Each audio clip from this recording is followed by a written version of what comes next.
کہ کیا زمزم سے میت کو غسل دینا جائز ہے؟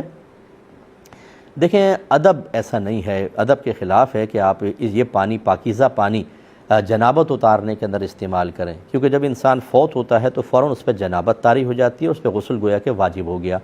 اب چونکہ مردہ اپنا غسل خود تو نہیں اتار سکتا، اس لیے زندوں کو حکم ہے کہ اس کو غسل دیں، تو لہٰذا ہم غسل دیتے ہیں، اور وہ پانی جو اس کے جسم سے لگ کر گر رہا ہوتا ہے یہ ماء مستعمل ہوتا ہے، جو جنابت کو اور اس کے بہت سارے گناہوں کو لے کر بہہ رہا ہوتا ہے۔ تو آب زمزم جیسا مقدس پانی ایسے کے لیے استعمال کرنا مناسب نہیں ہے، اس لیے وضو بھی منع کیا جاتا ہے کہ اس سے نہ کریں، آپ عام پانی سے کریں۔ ہاں، یہ ضرور ہے کہ آپ پہلے عام پانی سے نہلا لیں، نہلانے کے بعد جب کفن پہنائیں تو پھر تھوڑا پانی اوپر بدن پہ چھڑک دیں، کفن کے اوپر چھڑک دیں کہ چلو اس پانی کی برکت بھی ہے تو برکت حاصل ہو جائے گی، لیکن غسل دینا مناسب نہیں ہوتا۔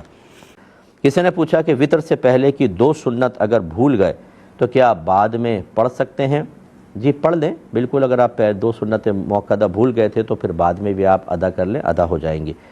بعض اوقات ایک مسئلہ یاد رکھیے گا، مسجد سے پیسے ملتے ہیں 10، 20، 50 روپے۔ میں نے بہت سے بزرگ حضرات کو دیکھا ہے، بیٹا اس کو مسجد کے چندے میں ڈال دو۔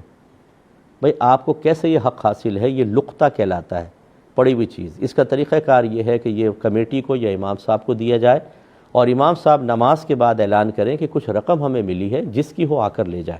یہ اعلان انہیں اس وقت تک کرنا ہوگا جب یقین ہو جائے کہ مالک اس کی تلاش سے مایوس ہے، اب مالک نہیں آئے گا۔ جب یہ یقین حاصل ہو، اس کے بعد پھر آپ اس کو مسجد کے گلے میں ڈال سکتے ہیں، لیکن اس سے پہلے یہ کارروائی کیے بغیر، یہ اہتمام کیے بغیر اگر آپ نے ڈائریکٹ گلے میں ڈال دیا تو گناہ گار ہوں گے۔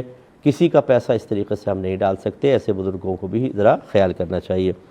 ایک کویسچن یہ کیا تھا کہ ایک کوئی ڈاکٹر لڑکی تھی، کسی شخص نے اپنے آپ کو کروڑ پتی ظاہر کر کے ان سے نکاح کر لیا، بعد میں پتہ چلا کہ وہ تو مقروض تھا، اس کے اوپر تو FIR وغیرہ بھی کٹی ہوئی تھی، اور کہا یہ جاتا ہے کہ جی اس نے جادو ٹونا کر کے لڑکی کے ذہن کو مفلوج کیا، جس کا یہ سوال کرنے والا کہتا ہے ہم نے پتہ کیا، کچھ جادوگروں نے کہا کہ ہاں اس نے جادو کروایا تھا۔ اب وہ لڑکی اپنے والدین سے بڑی نفرت کرتی ہے، تو اب سوال ان کا یہ ہے کہ کیا ایسے شخص کا مرڈر کرنا جائز ہے کہ نہیں، اس کو مار دیں یا نہیں ماریں؟ تو میرے پیارے بھائی، ایسا جائز نہیں ہوتا ہے۔ قتل کرنا ایک مستقل گناہ ہے، اور یہ ریاست کا کام ہوتا ہے کہ اگر اس پہ کوئی سزا جاری کرنی ہو تو ریاست کرے گی، وہ بھی تب جب تک اس کے جرائم ثابت ہوں گے۔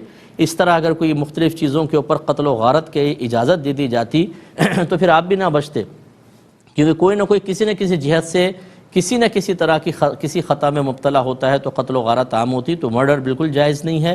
دوسری بات یہ کہ یہ جادوگروں کا یہ کہنا کہ اس نے جادو کروایا ہے، یہ بھی کوئی مطلب یہ کہ ثبوت نہیں ہے کہ واقعی اس نے ایسا کروایا ہے اور اس سے ذہن مفلوج ہو گیا، ایسا نہیں ہوتا ہے۔ بہت سے لوگ کہتے ہیں کہ مجھ پہ جادو کروا دیا تھا اور اب میں اس کا بڑا مخالف ہوں۔ میں سوال کرتا ہوں کہ جب جادو تھا، آپ مفلوج ہو گئے، اب وہ جادو کہاں چلا گیا؟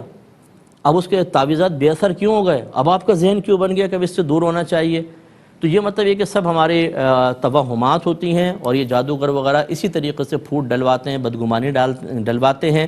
اس طرح کی موہوم باتوں کو بنیاد بنا کر یقینی طور پہ قتل کا اقدام کرنا بالکل شرعاً جائز نہیں۔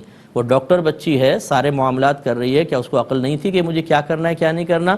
اس طرح بہرحال یہ مرڈر بالکل جائز نہیں ہے، نہ جادوگروں کی باتوں پر یقین کرنا صحیح ہے۔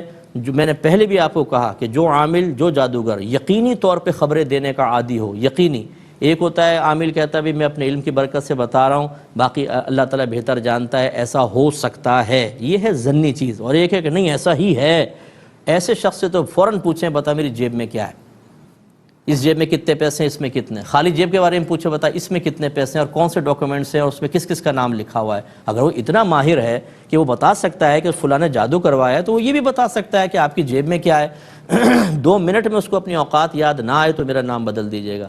لیکن یہ جو اچھے عاملین ہیں ان کا امتحان نہ لیں، کیونکہ وہ تو پہلے ہی کہہ رہے ہیں کہ بھئی ہم تو علم کی برکت سے بتا رہے ہیں، غیب کا حال تو اللہ جانتا ہے۔ لیکن یہ جو علم غیب کا معاذ اللہ دعویٰ کرنے والے جو ہوتے ہیں نا کہ میں بتا سکتا ہوں کیا ہے کیا نہیں ہے، 100% ایسا ہے اور یوں ہے، ان کو ذرا تھوڑا سا ان کی سطح پر لانے کے لیے کچھ کویسچن کرنے میں شرعاً کوئی حرج نہیں ہے۔